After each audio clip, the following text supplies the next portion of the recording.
Acceleration is sluggish, and you really have to dip into the gas before it picks up. Passing on the highway and accelerating on an on-ramp are fine, but a step or two behind what you experience in the class leaders. Performance from the brakes and steering are equally lackluster.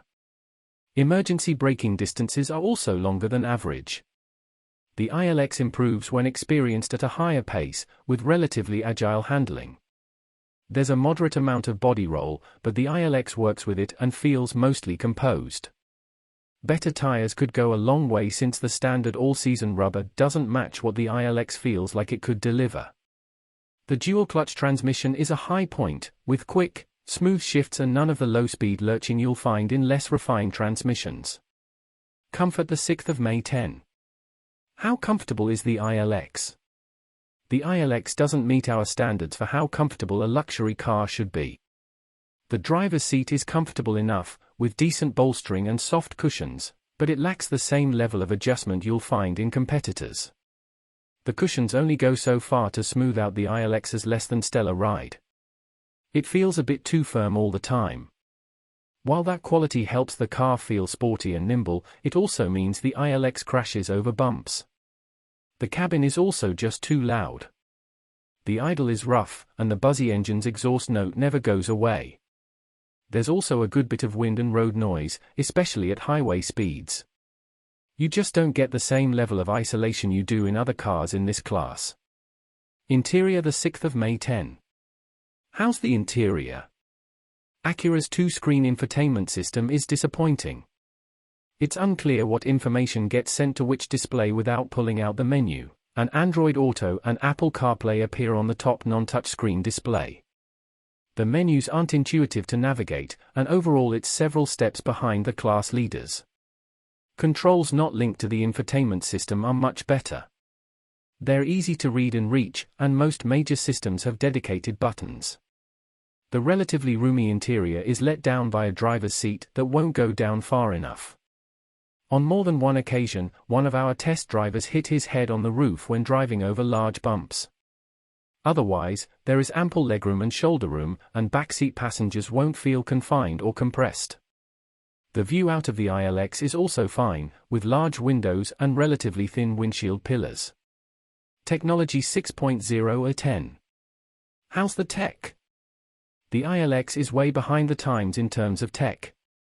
The infotainment system is the same one you found in Honda and Acura products 5 or so years ago and hasn't been updated since. The two-screen setup is frustrating to use. The audio quality is fine for audiobooks and podcasts but lacks pop when playing music. Likewise, the ILX's driver aids feel a generation behind the leaders. The system is cautious and unrefined, sending up false readings on multiple occasions. The adaptive cruise control leaves large gaps and doesn't work below 20 miles per hour, a major knock since that's when these systems are often most useful. Storage. The 6th of May 10. How's the storage? The ILX's storage is a mixed bag. Most modern small sedans have places to hold a phone and door pockets large enough to store a bottle of water or two. The ILX does not. The center console is a decent size, but the bin in front of the shifter is small and the front door pockets are narrow. The rear lacks pockets altogether. The 12.4 cubic foot trunk is a nice size and roomier than the trunks of cars such as the Mercedes-Benz A-Class, but the trunk hinge design cuts into overall storage. Things are a bit more sunny when it comes to installing child safety seats. The rear doors open relatively wide, and there's a decent amount of space.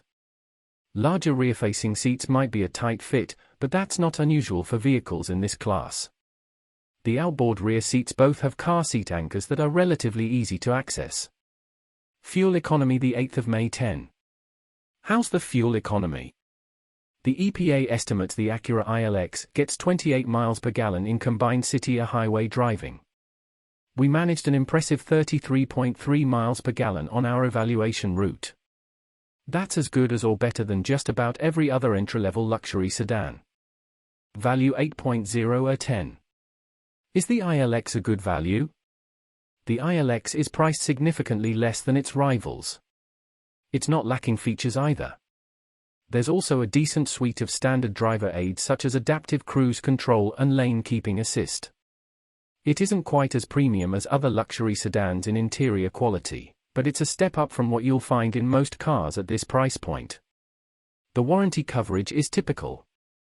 Acura offers a 4-year 50,000 mile limited warranty and a 6-year 70,000 mile powertrain warranty. You also get 4 years of 50,000 miles of roadside assistance, though there's no included maintenance as you'll find with some rivals. Wildcard the 6th of May 10. The ILX looks sharp. The design is handsome without feeling overdone, and there are obvious connections to Acura's other models, including the NSX.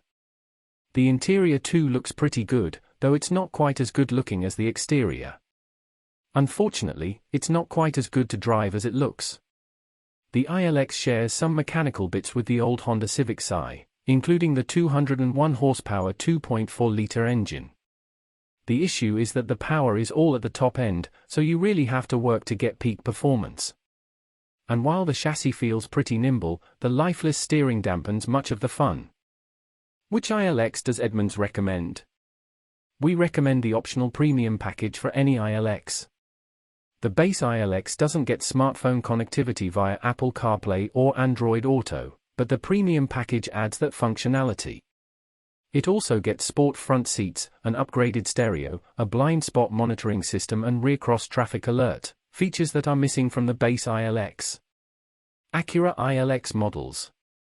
The 2022 Acura ILX starts with a reasonably well-equipped base trim level and offers 3 major upgrade packages: Premium, A-Spec and Technology. All trim levels use a 2.4-liter 4-cylinder engine, 201 horsepower, 180 pound-foot of torque, paired with an 8-speed dual-clutch automatic transmission that sends power to the front wheels. Base. Standard features on the base ILX include LED headlights, sunroof, simulated leather upholstery, dual-zone automatic climate control, heated front seats, Bluetooth streaming audio and a 6-speaker sound system. Standard safety equipment includes forward collision warning, alerts you of a possible collision with the car in front. Collision mitigation braking, applies the brakes automatically to stop the vehicle to avoid or minimize a collision. Lane departure warning, alerts you if the vehicle begins to drift out of its lane. Lane departure mitigation, warns you of a lane departure when a turn signal isn't used and can automatically steer to maintain lane position. Adaptive cruise control, maintains a driver-set distance between the Acura and the car in front. Premium. The first of the ILX's available packages, the Premium adds sport seats with leather upholstery, Apple CarPlay and Android Auto capability, 7-speaker sound system with satellite and HD radio, blind spot monitor, alerts you if a vehicle in the next lane over is in your blind spot. Rear cross traffic alert, warns you if a vehicle behind you is about to cross your vehicle's path while you're in reverse. A-Spec.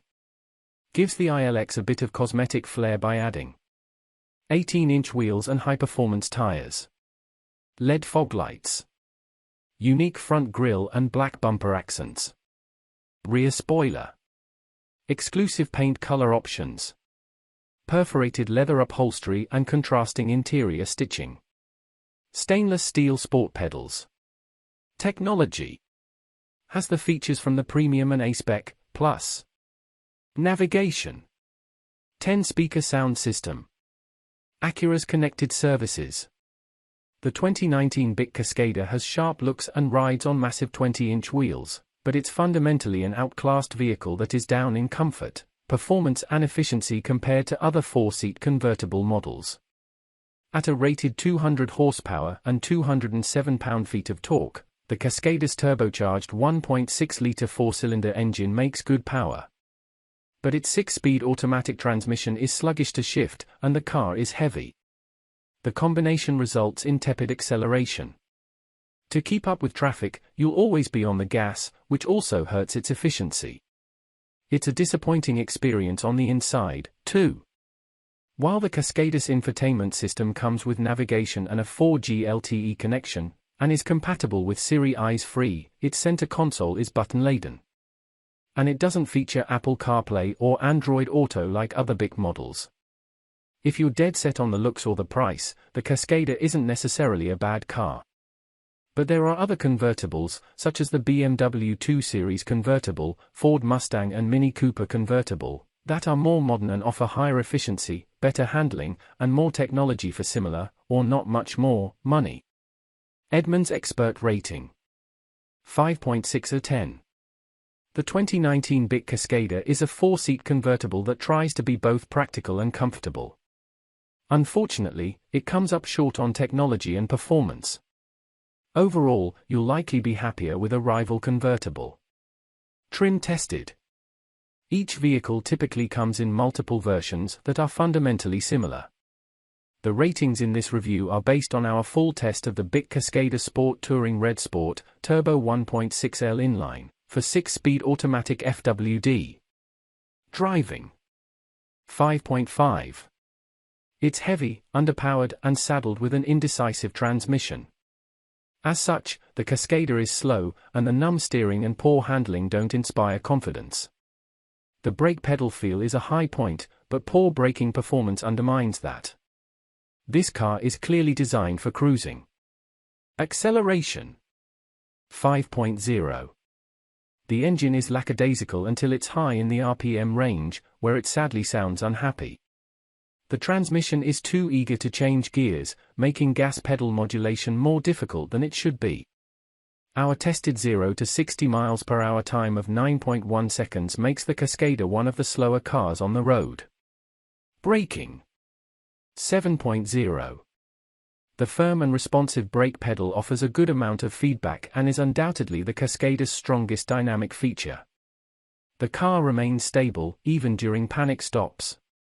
Unfortunately, we measured a longer than average stopping distance for this class. Steering 6.0. While the steering is precise, it lacks a natural buildup of resistance as you turn the wheel, and it has almost no useful feedback. This makes it hard to judge what's happening at the front wheels and to trust what limited capabilities this car has. Handling 5.0. There's generous body roll in turns.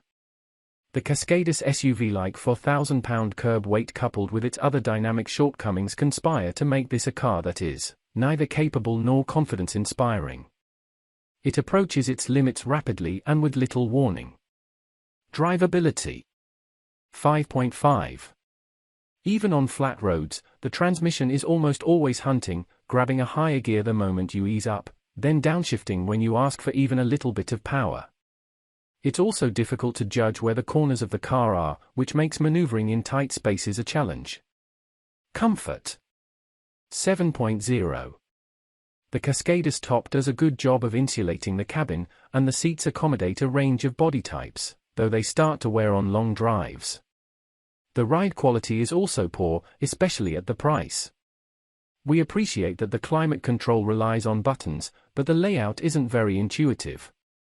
Seat comfort 7.0. The seats are shaped to accommodate a number of body types, but they are a bit flat and firm, which means they don't do very much to improve ride comfort. On longer drives, we also found ourselves fidgeting as the seats got a little swampy. The stiffness begins to wear on you after a while. Ride comfort 6.0. The Cascadia manages to mitigate larger impacts, but the overall ride feels far too stiff-legged and busy. Even on relatively smooth pavement, you feel every imperfection. It's not harsh, but it also isn't pleasant, and it feels surprisingly downmarket considering our tester's price. Noise and vibration 7.5. The noise insulation is good for a convertible, with the soft top doing a good job of keeping out the sound of traffic. There's noticeable wind, road, and tire noise, but it's on par with what we'd expect from this class. Climate control 7.0. The climate control system works well, managing cabin temperature nicely. While we appreciate tactile interfaces, there are quite a few buttons, and they're not all sensibly organized.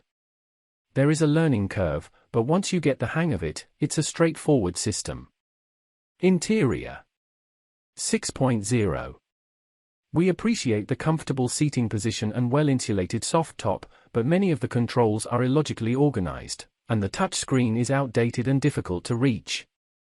The high belt line and short windscreen hurt visibility and make the car feel small inside. Ease of use. 5.5. The steering wheel controls are easy to learn, but beyond that the Cascadia has issues. The recessed touchscreen requires leaning out of your seat to reach it, and the interface is dated and not streamlined. The many buttons on the center stack are not logically organized and take a while to master. Getting in and getting out. 6.5. The high front seats for a convertible are a promising start for easy entry and exit. But there's a surprisingly high and wide stepover. Overall, getting in and out in moderately tight parking spaces can be difficult. Accessing the rear seats is a real squeeze. Driving position. 6.5. Longer-legged drivers might wish for more steering wheel telescope, but the primary controls are within easy reach and the position is comfortable. But the driver sits very low relative to the dash and the belt line, which hurts visibility and feels claustrophobic. Roominess. 6.5. The car feels small inside, especially with the low front windshield that adds to the feeling of closeness even with the top down. Front passengers have enough space, but rear head and legroom are too restrictive for most adults, and the removable wind blocker renders the rear seat unusable. Visibility. 5.0. With the top up, rear visibility is impaired because of the small rear window. It's also hard to tell where the front end and the corners of the car are. The small side mirrors, poor overall visibility and lack of blind spot monitoring complicate lane changes. Quality. 5.5. We were disappointed to note a number of creaks and squeaks from around the cabin while driving, since our tester showed less than 2,000 miles on the odometer. There's also quite a lot of hard plastic around the interior, though the touch points are mostly padded or covered in soft touch material. Convertible top. The Cascadia's top is well insulated against both sound and temperature, and it can be operated at speeds up to 25 miles per hour. However, it takes about 17 seconds to operate, which makes it one of the slower power tops on the market. Utility. 6.5. The Cascadia offers some of the utility of a compact car, but only as long as you're willing to forego using the convertible top. Unfortunately, it lacks many of the clever storage solutions commonly found in newer vehicles. The manual trunk partition that allows the top to work is not convenient. Small item storage. 7.0. The door pockets are made to fit water bottles, and the car also has a sort of phone cubby tray and standard cup holders. The center console box and glove box are relatively small. The Cascadia straddles two segments, and for a convertible the storage isn't bad, but for a small car it's lacking. Cargo space. 7.0. There's a manually folding partition in the trunk that must be in place to lower the top. With the top disabled, the 13.4 cubic foot trunk is average for a small car, but the trunk opening is small.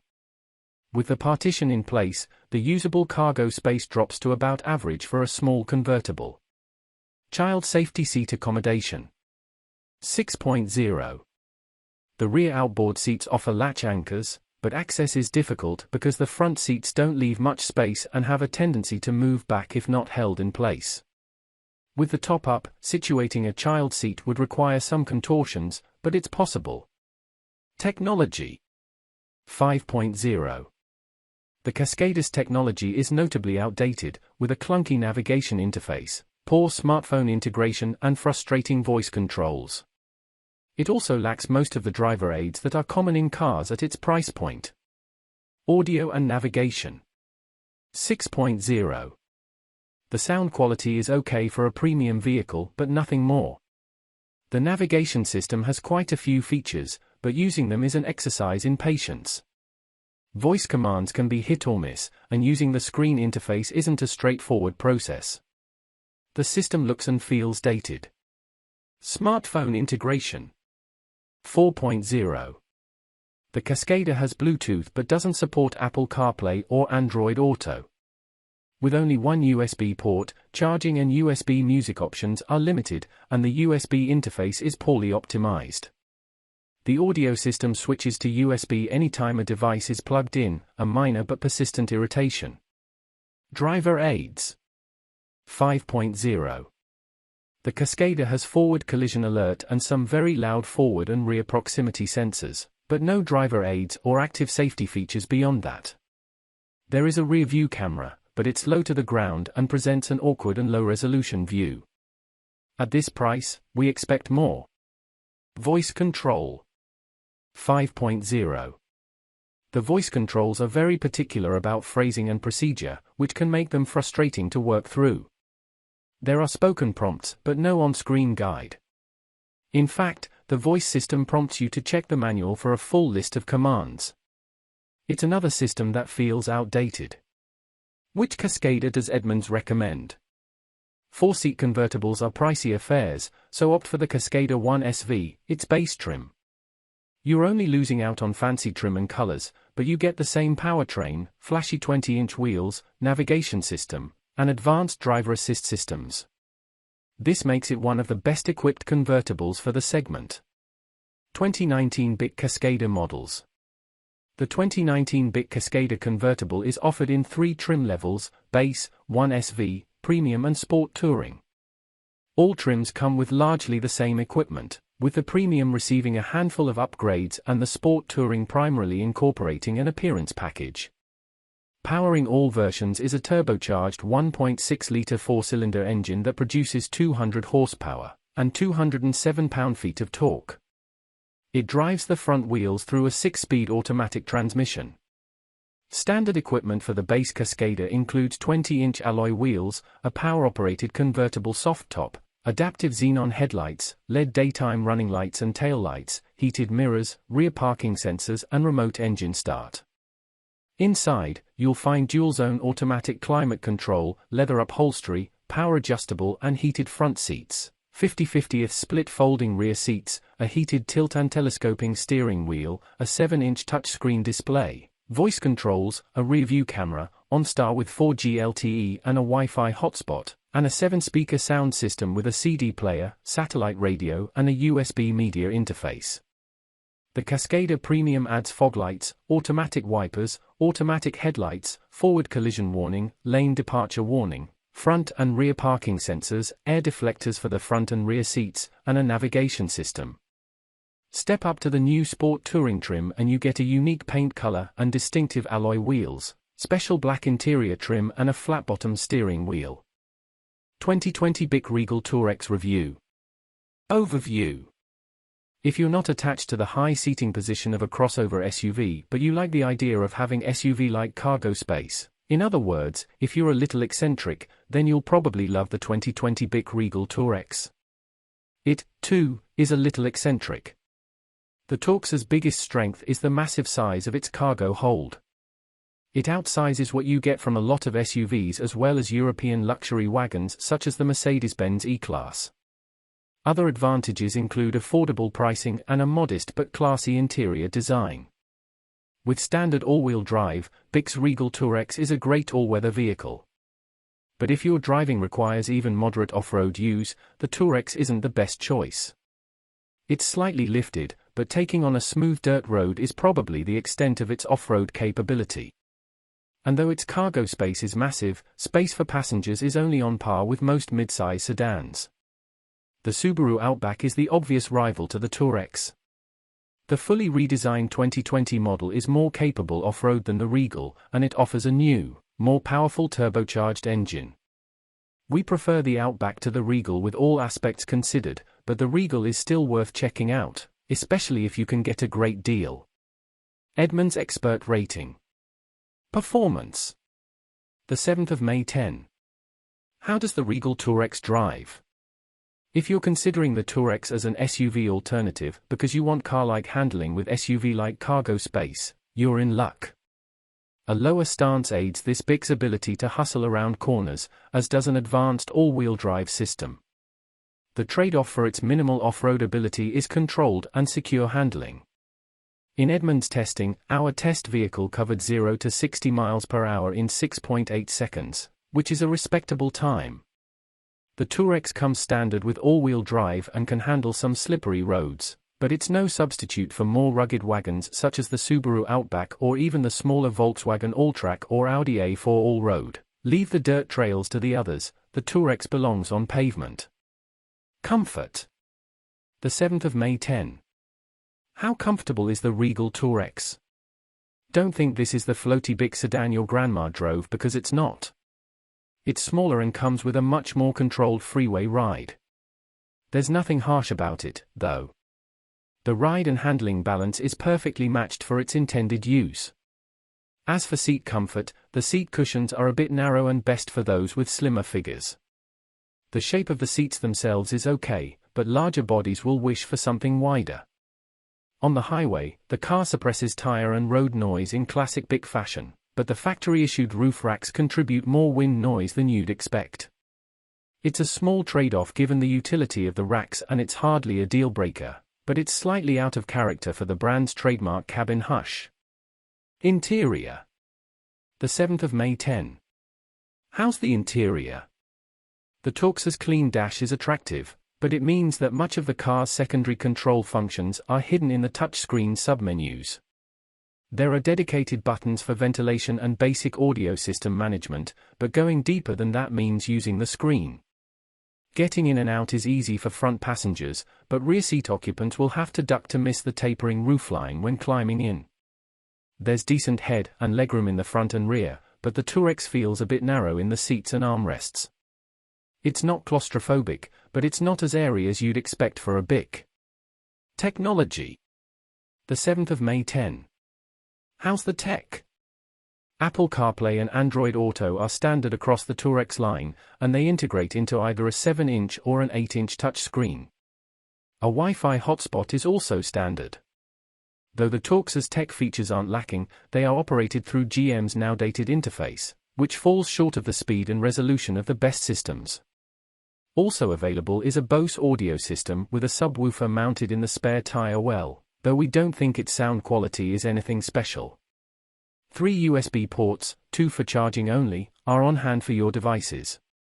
The most advanced safety features, forward collision alert, automated emergency braking and more, are offered, but you'll pay more for them, even on the top trim. Storage. The 7th of May 10. How's the storage? With a total of 73.5 cubic feet of maximum cargo space, the Toux's space exceeds that of wagons such as the Mercedes E-Class and Volvo V60. That's just a bit less space than what you get from crossovers such as the Honda CR-V. There's even enough room for 2 adults to stretch out comfortably in the back with rear seats folded. Up front there's not much space for personal items, and your phone will only store cleanly out of sight in the small center console. There are 2 cup holders, and each door houses a space for a drink bottle. Child seats are easily accommodated in the roomy rear seats, and installing them is simple with readily accessible car seat anchors and top tethers. Fuel economy. 7.0 or 10. How's the fuel economy? The Tourex is rated to deliver 24 miles per gallon in combined city or highway driving. On our 115-mile mixed driving evaluation route, our test Tourex did worse, averaging just 21.3 miles per gallon, which means you will have difficulty matching the EPA's numbers. Value. 8.0 or 10. Is the Regal Tourex a good value? The interior looks and feels solid, with enough soft-touch materials to cushion elbows and knees from plastic panels. Upholstery and trim impart a classy feel, but knobs, switches and buttons from the GM parts bin undermine the Toux's premium vibe.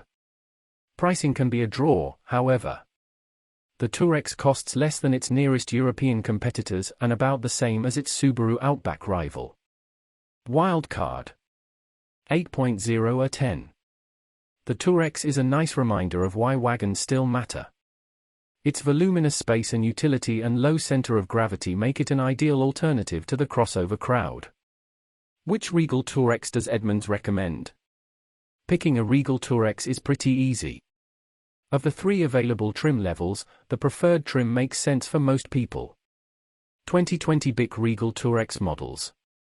Every BIC Tourex is an all-wheel drive wagon powered by a 2.0-litre four-cylinder engine, 250 horsepower, 295 pound-foot of torque, driving all four wheels through an 8-speed automatic transmission. 3 trims are available: Base, Preferred and Essence. Base trims come standard with surprisingly few luxury features for a BIC. Manually operated cloth seats, a 7-inch infotainment touchscreen and dual-zone climate controls anchor the interior essentials. Multiple USB ports are included with the standard 7-speaker audio system. A Wi-Fi hotspot is also standard as a keyless entry and ignition. Moving up to the preferred trim adds a power driver's seat, a leather-wrapped steering wheel and an auto-dimming rear-view mirror. But the main reason to get the preferred is that BIC offers a few option packages you can't get on the base Tourex. These include the driver's confidence package, LED headlights, rear parking assist and rear cross-traffic alert, and the sights and sounds package, 8-inch touchscreen with navigation and a Bose 8-speaker audio system. The Essence trim adds features such as the 8-inch touchscreen, but without navigation, leather upholstery, a power-operated hatch and a heated steering wheel. Plus it offers even more packages. Notably, the Essence is the only way to get the driver's confidence package too, which includes adaptive cruise control and forward collision warning with automatic emergency braking. 2022 BIC Encore. Pros: hushed cabin at highway speeds. Maneuverable size. Excellent outward visibility. Cons: limited feature availability. Small cargo area. Unimpressive fuel economy. What's new? Engine upgraded to 155 horsepower from 138 horsepower. Adds front seat back pockets for extra storage. Base 1 SV trim dropped from lineup. Part of the first Encore generation introduced for 2013. Overview. The 2022 BIC Encore is an extra small SUV that slots alongside the Encore GX, a wholly different vehicle reviewed separately, as an entry-level model in BIC's lineup. BIC has been paring down the Encore over the past few years, cutting the number of trims and features available. For 2022, the Encore is now only available in a single trim level, and some features have been removed or added to equipment packages. It's not all about slimming it down. The Encore's engine gets a significant bump in power for 2022, helping alleviate the BIC's sluggish acceleration. The Encore competes in an extremely crowded class, with many automakers, including BIC, offering multiple vehicles around this size and price point. Some of our favorites include the Mazda CX-30, the Hyundai Kona, the Subaru Crosstrek and the Encore GX, all of which we think are better alternatives to the Encore. Despite the bump in power for 2022, the Encore still feels dated and several steps behind the class leaders. Which Encore does Edmunds recommend? For 2022, the Encore is only available in a single trim level, Preferred. We suggest adding both the Safety Package and Safety Package 2 for features including blind spot monitoring and forward collision alert. Even with both packages you won't get Smart Cruise Control, it's still not available on the 2022 BIC Encore. BIC Encore models. All 2022 BIC Encores are powered by a new 1.4-litre turbocharged inline-3 with 155 horsepower and 177 pound-foot of torque. That's up 17 horsepower and 29 pound-foot of torque over last year's Encore. A 6-speed automatic and front-wheel drive are standard, though the Encore is available with all-wheel drive. Preferred. All 2022 Encores include these standard features. 18-inch wheels. Halogen headlights. Keyless entry with push-button ignition. Leather-wrapped steering wheel. 7-inch touchscreen. Apple CarPlay and Android Auto smartphone integration. 6-speaker audio system. Satellite radio. Wi-Fi hotspot. A handful of options are available for the Encore, including Safety Package. Blind spot monitor with rear cross-traffic alert, warns you if a vehicle is in your blind spot during a lane change or while in reverse. 120-volt power outlet. Safety Package 2. Forward collision warning, alerts you of a possible collision with the car in front. Lane departure warning alerts you if the vehicle begins to drift out of its lane. Front and rear parking sensors alert you to obstacles that may not be visible in front of or behind the vehicle when parking. Rain sensing wipers. Moonroof. Remote start. 2022 Bic Encore. Pros. Hushed cabin at highway speeds. Maneuverable size. Excellent outward visibility. Cons. Limited feature availability. Small cargo area.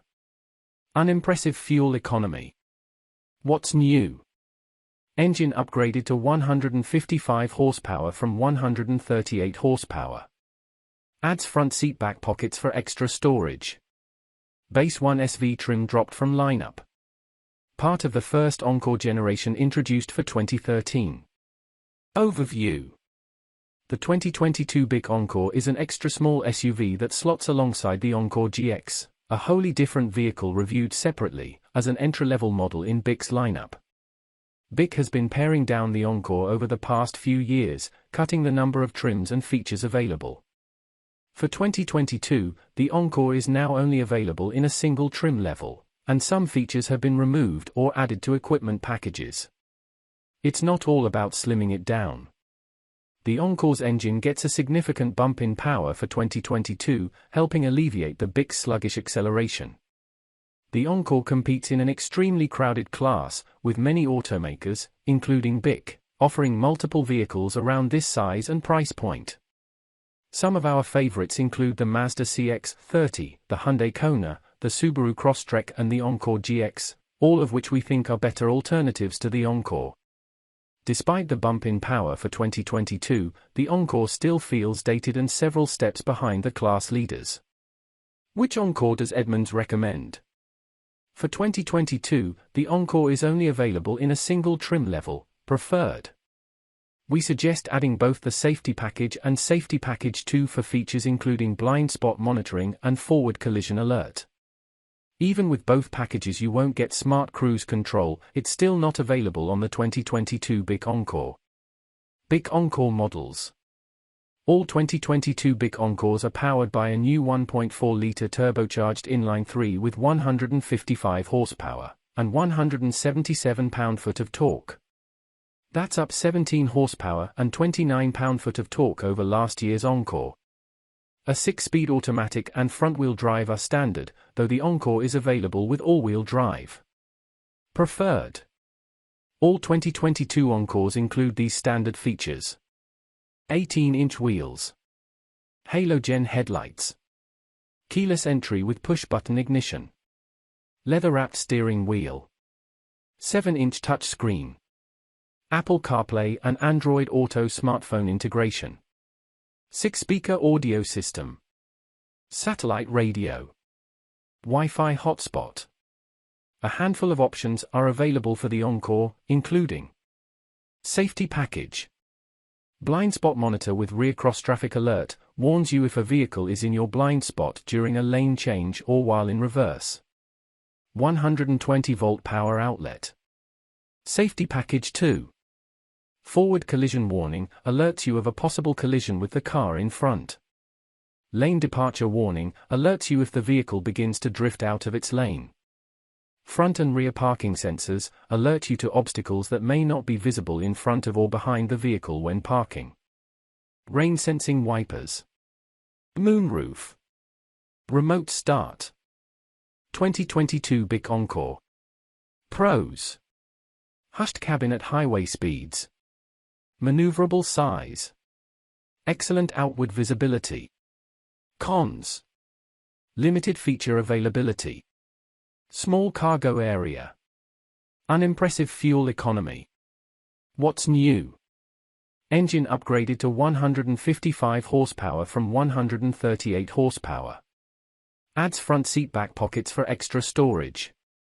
Base 1 SV trim dropped from lineup.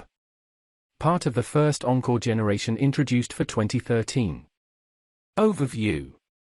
The 2022 Bic Encore is an extra small SUV that slots alongside the Encore GX, a wholly different vehicle reviewed separately, as an entry-level model in Bic's lineup.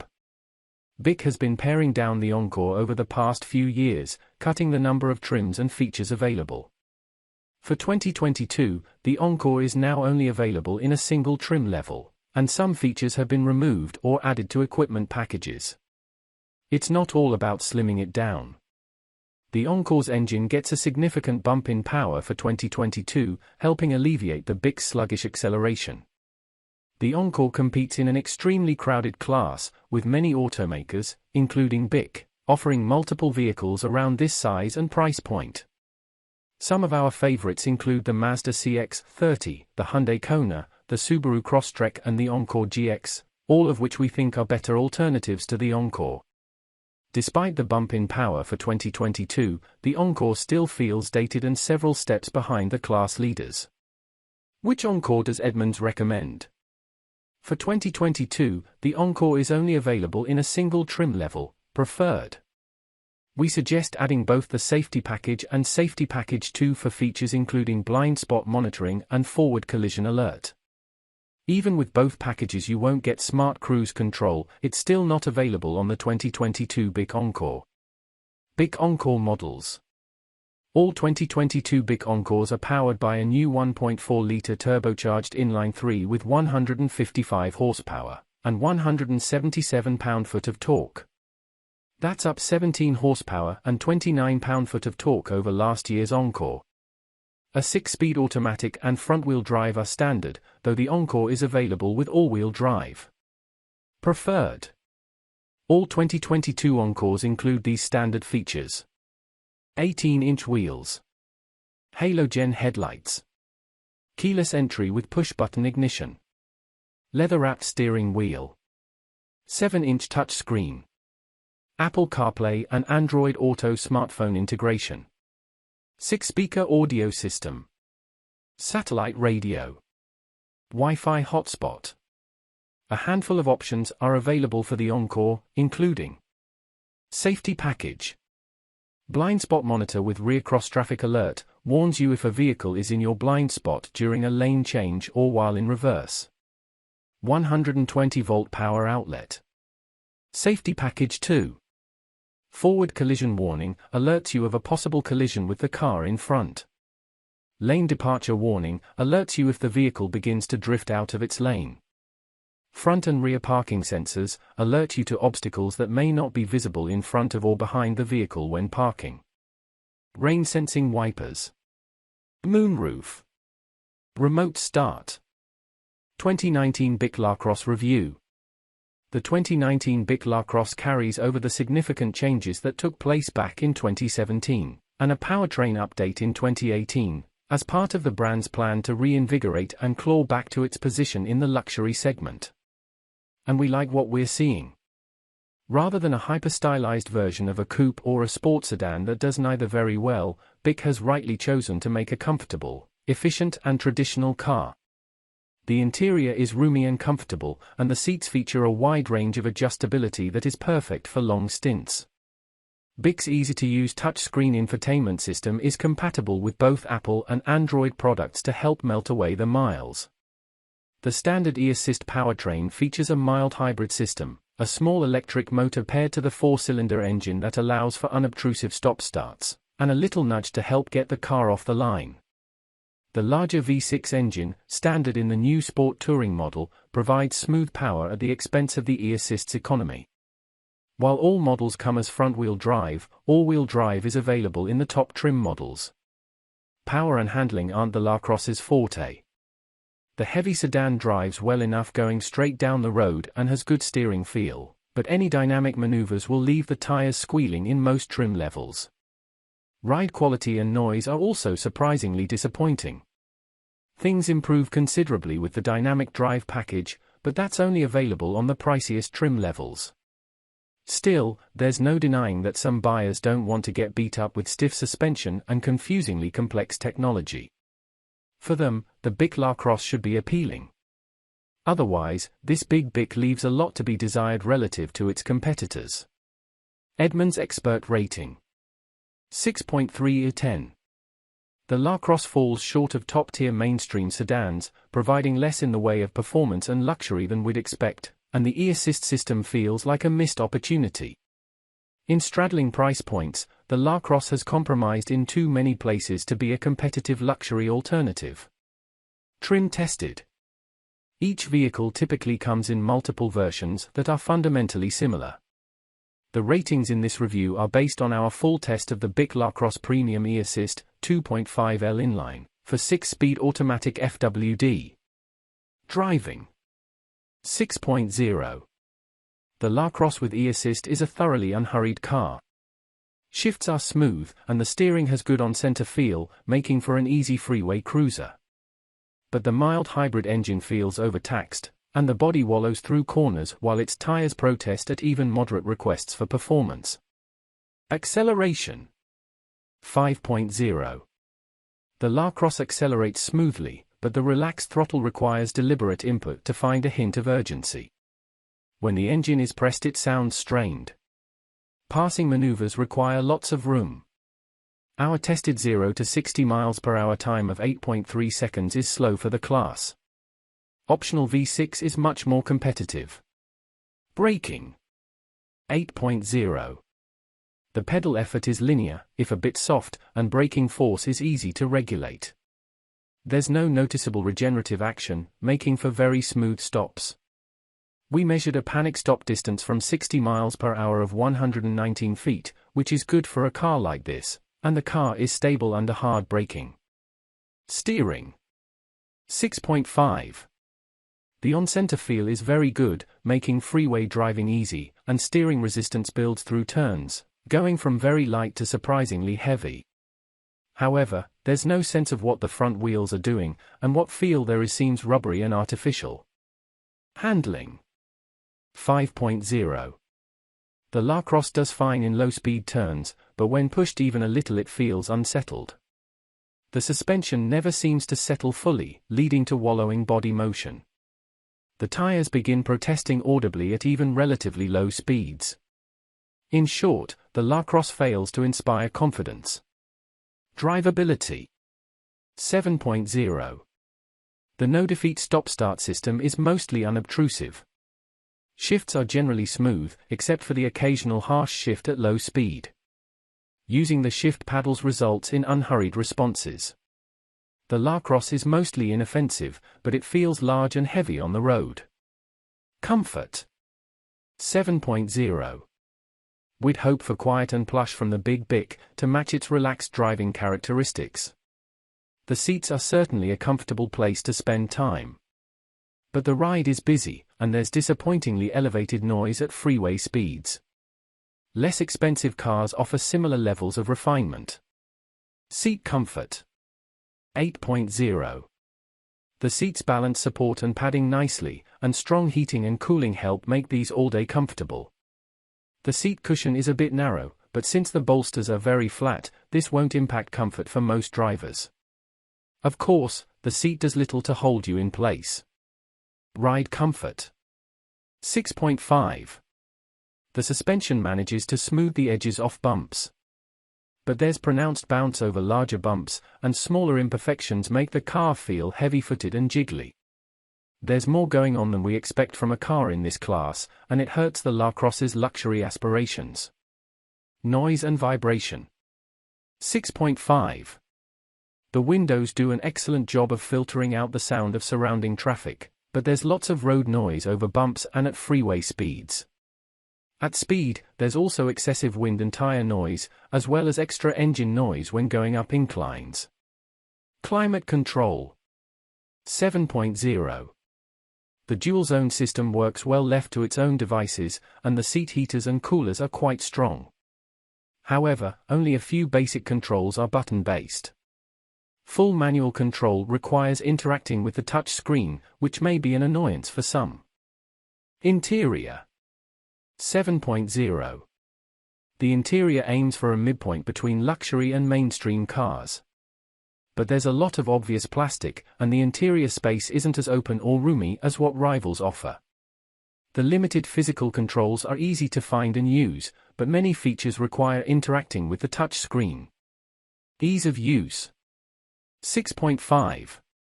The steering wheel mounted controls are easy to use, but with only a handful of buttons in the cabin, many controls require the touch screen. While the system is straightforward, the busy ride can make tapping smaller virtual buttons hit or miss. Some may find the screen a bit of a reach, too. Getting in and getting out. 7.5. The front openings are large and square, although the high bottom sill creates a step over. Ample rear legroom makes stepping in easy, except in tight parking spaces where the longer rear doors can't open far enough. Adult passengers will have to duck under the raked roofline in the rear. Driving position. 7.5. The armrests on both sides of the driver are high enough to be usable, making you feel ensconced in the car and more comfortable on longer drives. The seat offers plenty of adjustability for drivers of different sizes. Some center stack controls can be a reach for long-legged drivers. Roominess. 7.0. The high, wide center console takes up a lot of space, impinging on knee room and making the front feel smaller than it is. The rear seat offers plenty of legroom, but headroom is compromised for adults over average height. Overall, it's less room than other full-size luxury cars. Visibility. 5.5. The rear window is short, partially obscuring the view and making the rear view camera a necessity. Thick front and side pillars create blind spots, and the small side view mirrors don't help much without blind spot monitoring. The rearmost side window helps over-the-shoulder visibility. Quality. 5.5. The La Crosse's interior has a lot of obvious plastics. Most have a soft touch coating, but it's still a lot of plastic surface area. The wood trim and seat leather also feel a bit plasticky. We had issues with a non-functioning head-up display. Utility. 6.0. The big surprise is the limited amount of usable trunk space, due to a number of intrusions that leave only a relatively small square of flat flooring. There's a decent amount of space for small items in the cabin thanks to a lateral pass-through under the center console. Small item storage. 7.0. The shelf that occupies a pass-through under the center console offers a decent amount of storage space. The center console box is relatively small, as is the glove box. The door pockets can hold regular water bottles but not much more, and the seatback pockets are comically small. Cargo space. 5.0. At 14.3 cubic feet, there's surprisingly little usable trunk space for this segment. Flimsy wheel well coverings impinge on the sides, and the e-assist battery creates a rise in the trunk. The 60/40 split folding seats help for longer items, but bulky items will be a struggle. Child safety seat accommodation. 6.5. There are clearly marked latch anchors. But the bottom anchors are recessed in the seat cushions and not very accessible, though the top anchors are easy to access. There's enough rear seat room to accommodate even bulky seats. Technology. 7.5. General Motors technologies are fully deployed in the La Crosse, although many driver aids and active safety features are optional. They compare favorably against mainstream cars but are outclassed when stacked up against offerings from luxury manufacturers. Audio and navigation. 7.5. The Bose audio system doesn't provide anything exceptional, but GM's navigation system is as strong as ever. It's easy to use and it supports plenty of voice commands that work well.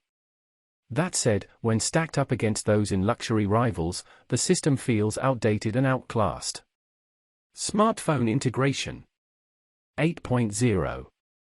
Bluetooth pairing is straightforward to accomplish, and both Apple CarPlay and Android Auto work smoothly. The wireless charging pocket in the center console is a tight fit for large phones or phones in cases, but it provides easy access. The car will notify you of messages and read them aloud. Driver aids. 7.0. Only a few active safety features are standard, even on higher trims.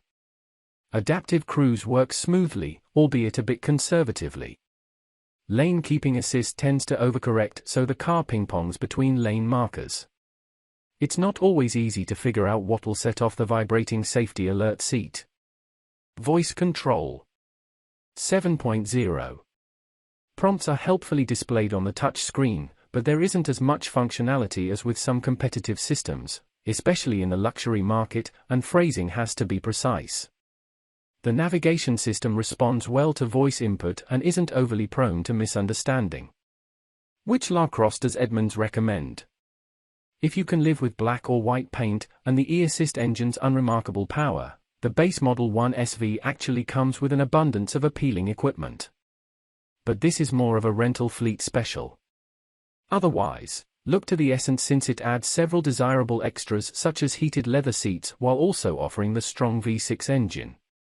If you're okay with a higher sticker price, getting the dynamic drive package results in the best Lacrosse to drive. 2019 BIC Lacrosse models. The 2019 BIC Lacrosse is available in Base 1 SV, Preferred, Essence, Sport Touring, Premium, and Arvani trim levels. All except the Sport Touring and Arvani come standard with a mild hybrid powertrain known as e-assist that features a 2.5-litre 4-cylinder, a 6-speed automatic, and a small electric motor that together produce 194 horsepower and 187 pound-feet of torque, a 3.6-litre V6, 310 horsepower, 268 pound-foot, paired to a 9-speed automatic transmission is standard on the Arvani and Sport Touring, and optional for the Preferred, Essence and Premium. Front-wheel drive is standard, while the Essence, Premium and Arvani can be fitted with all-wheel drive, V6 only. The Base 1 SV comes standard with 18-inch wheels, automatic xenon headlights, fog lights, heated mirrors, rear parking sensors, a rear-view camera, keyless ignition and entry, remote ignition, dual-zone automatic climate control, simulated leather upholstery, 8-way power-adjustable front seats, with 2-way driver lumbar adjustment, a leather-wrapped steering wheel, OnStar emergency communications, a 4G LTE Wi-Fi hotspot, an 8-speaker sound system, satellite radio, and the BIC IntelliLink infotainment interface that includes an 8-inch touchscreen, 2 USB ports, Bluetooth connectivity, and Apple CarPlay and Android Auto smartphone integration. It is available only in black or white exterior paint. The Preferred adds a power-adjustable steering wheel, a cargo net and more paint choices. The Essence trim adds different exterior trim, 19-inch wheels, adaptive headlights, driver-side auto-dimming mirrors, heated front seats, leather upholstery, driver memory settings and wireless smartphone charging. The Sport Touring only differs with its special exterior trim. Optional on both is the Driver Confidence Eye package that adds blind spot and rear cross-traffic alert systems. The Premium trim includes the Driver Confidence Eye items and adds forward collision warning, a head-up display, lane keeping assist, the Safety Alert driver's seat, buzzes to get your attention to various safety warning systems, an ionizing air cleaner, a 110-volt household-style power outlet, a heated steering wheel, and ventilated front seats with massage and 4-way lumbar adjustment. The Sport Touring, Essence and Premium can be bolstered with a couple of option packages. The Sun and Shade package has a panoramic sunroof and a power rear sunshade. The Sights and Sounds package adds a navigation system to IntelliLink, an 11-speaker Bose surround sound audio system and HD radio. The Arvani comes with 19-inch wheels, a revised front fascia, upgraded leather upholstery, special floor mats, and the contents of both packages listed above.